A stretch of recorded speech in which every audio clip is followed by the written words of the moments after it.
Whenever I'm in need and I'm looking for help, God, you're always there for me. Wherever you lead me, I can follow you. God, you're always there for me. Oh, God, you're always there for me. Help me believe you know what's best for me. I feel it in my soul when you are in control. I got one life to live and I wanna live it your way. Oh yeah, I do what I should do when you help me choose. I got one life to live and I wanna live it your way. Oh yeah, I got one life to live and I wanna live it your way. Oh yeah, one life to live and I wanna live it your way. Whenever I'm lost and I don't know where to turn, God, you're always there for me. Wherever I go, you're always by my side. God, you're always there for me. Oh, God, you're always there for me. So help me believe you know what's best for me. I feel it in my soul when you are in control. I got one life to live and I wanna live it your way. Oh yeah, I do what I should do when you help me choose. I got one life to live and I wanna live it your way. Oh yeah, I got one life to live and I wanna live it your way. Oh yeah. Yeah. God, help us to be more like you. 'Cause your way is the best way. I feel it in my soul when you are in control. I got one life to live and I wanna live it your way. Oh yeah, I do what I should do when you help me choose. I got one life to live and I wanna live it your way. Oh yeah, I feel it in my soul when you are in control. I got one life to live and I wanna live it your way. Oh yeah, I do what I should do when you help me choose. I got one life to live and I wanna live it your way. Oh yeah, I got one life to live and I wanna live it your way. Oh yeah. Welcome to Story Lab. This week we're taking a look at what can transpire when your words get away from you.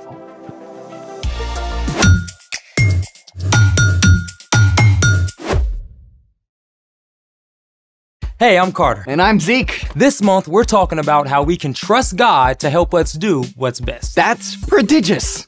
What? Prodigious. Wonderful or marvelous. That's enough, Mr. Dictionary. Choosing the right word is imperative. No, it's indispensable. No. It's crucial. Necessitous, compulsory. Sometimes the best word is a simple one. Ugh, preposterous. But true. You lummox. Congratulations! Your Batreka Miyamaki has initiated a grandiose word game! I have so many questions. Yeah, like what is Batreka Miyamaki is a ridiculous or pointless quarrel. Oh. The rules of the grandiose word game are simple. Whoever correctly guesses the definition of the most big words triumphs or wins. Ready? I guess. I was born for this. You have 5 seconds to choose the correct word definition. Carter is first. Yes, I'm up. First word. Absquatulate. A. To leave giant prints like Bigfoot. B. To slice up a squash. Or C. To leave abruptly. Bigfoot isn't a thing, so squash. No, leaving. A squash. Incorrect. To absquatulate is C. To leave abruptly. You didn't know either. Yeah. Number 2. Zeke. Nudie assertion. Is it A. The day before yesterday? B, a flower from the nightshade family, or C, an implement for serving pasta? The flowers, days, A. Correct! Nudistortion is a term referring to the day before yesterday. Yes. Lucky guess. Number 3, Carter. Bumfuzzle. Is it A, to confuse or perplex? B, to remove a large amount of fur from a dog? Or C, to sit suddenly? You look confused. Nope, actually I know this one. To confuse or perplex. Correct! Bumfuzzle means to confuse or perplex. I'm bumfuzzled that you knew that. Number 4, Zeke. Widdershins. Is it A, a leg injury? B, counterclockwise? Or C, someone who is a poor loser? Poor loser. Oh, that's gonna be you. Speak for yourself. You Widdershins. Incorrect. Widdershins means counterclockwise. Aw, man. You are tied at 1 point each. Last question is an all play. Whoever answers first correctly wins. The word is pandiculation. Is it A, the reverberation of a brass bell? B, a wrestling match between two pandas? Or C, the act of stretching and yawning upon waking? Pandiculation. Who comes up with this stuff? I don't know. B. Incorrect. The answer is C. Pandiculation is the act of stretching and yawning upon waking. Rats, tied for the loss. Or the win. Ugh, we gotta choose our words better. Speaking of which, it's time for The story before the story. Today, we're in the book of Proverbs, which is a collection of wise sayings, many from King Solomon. Solomon became king at a very young age. He was worried about leading an entire nation with so little experience. One night, God spoke in a dream and told Solomon that he could have any gift he wanted. Now, Solomon could have asked for money or power, But instead, Solomon asked God for wisdom so he could be the best leader for his people. God listened and honored Solomon by making him the wisest man on earth. Many of the things Solomon learned and said were collected, along with other wisdom. The sayings, called Proverbs, are short sentences or stories that help people make wise decisions in their everyday lives. Which is where our story starts. Take it away. Hey everyone, I'm Brian. That was 4 words right there in case you're counting. Oh, and another 10. Did you know the average person speaks between 6,000 and 16,000 words every single day? Blah, blah, blah, blah. Sounds exhausting, huh? But we speak all that word soup without even thinking about it. And to top it off, you probably have around 7,000 to 10,000 words in your vocabulary to choose from every time you open your mouth. All of this comes down to something really, really important. You ready for this? Words are like a superpower. I'm serious. We can read about it in one of the wise proverbs that Solomon collected.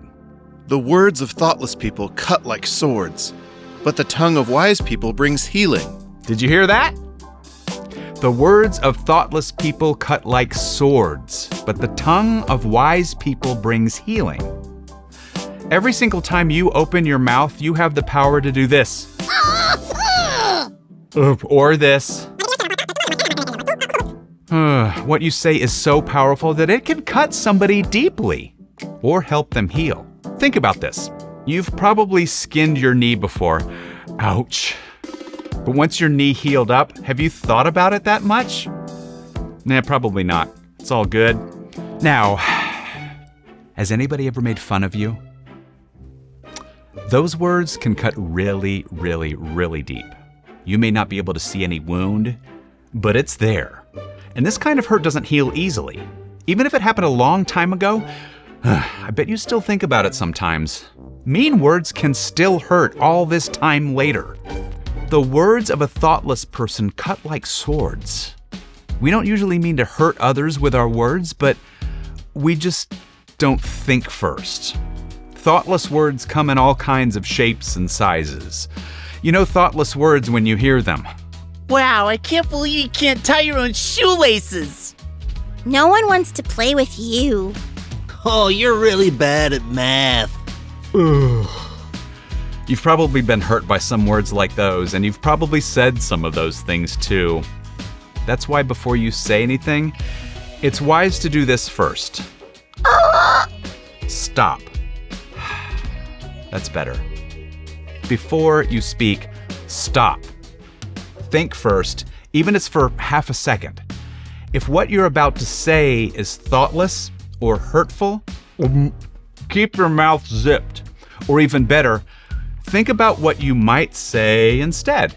Hey, cool shoes. Need help with the laces? You seem a little sad. Want to hang out with us? I know you can get this. Let me quiz you. Here's something else to practice. If you think something positive about someone, take a few seconds to actually say it. I love your smile. That story you wrote is super creative. Now I get it. Controlling what you say is not easy, especially if you try to do it on your own. That's why we all need help. When we follow Jesus, God sends the Holy Spirit to live inside of us and provide power and guidance. And over time, as we rely on God's Spirit, it'll become easier to live out what we find in Proverbs. The words of thoughtless people cut like swords, but the tongue of wise people brings healing. The end. 2 words. Yikes, that hits right in the vocal cords. It's so easy to say whatever pops into my head. Yeah, it's like my mouth is on autopilot.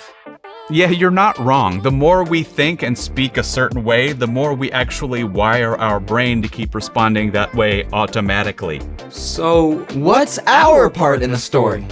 Well, you can practice self-control. Self-control is choosing to do what's best even when you don't want to. When it comes to choosing your words wisely, that means pausing to think before you speak. there are a lot of times I need to remember that. Yeah, like when Mom makes fish for dinner. Again. Or your little brother borrows your charging cord and doesn't put it back. Or that kid cuts ahead in the cafeteria line. Or your teacher announces a pop quiz. Don't try to make it happen on your own. When you follow Jesus, God sends the Holy Spirit to live with you and give you the strength to choose your words with kindness and compassion. You can ask God to remind you to slow down before you speak. Yeah, so you can zip it before saying something hurtful. And you can choose to say something kind and healing instead. Use those wordy superpowers for good. You've got that right. See you next time. 8 words. Bye. So, here's the thing. Think before you speak. Choose your words wisely. 'Cause words are like a superpower. They also make for some great games. For instance, what is bibliophobia? Well, phobia is fear, so fear of baby bibs? Nope, it's fear of running out of things to read. Oh, I feel that one. Thanks for joining us in the Story Lab. See you next time. All right, and what? Oh, you're gonna find a new word? Yes, let's see. Ooh, I like that one.